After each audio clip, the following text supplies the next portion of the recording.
ఎట్లుంది కూర? కూర ఏ కూర? పప్పు. పప్పు మంచిగా పొట్లకాయ తిన్నాడు.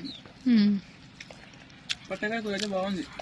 పొట్లకాయ కూరలంట ఒక్క సుక్క నీళ్ళు కూడా పోయొద్దంట, మొత్తం పాలు పోసే ఉండాలంట దాన్ని.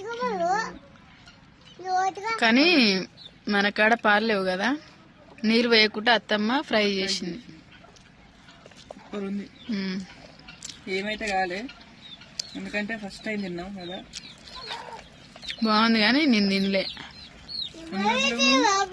ఎప్పుడు తినలే కదా, తింటే మళ్ళా అని చెప్పి అత్తమ్మ అంత ముందు వండినా అన్నదిగా. మరి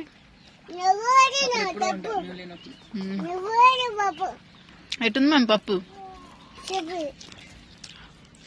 మేమందరం అయితే అన్నం తింటున్నాం.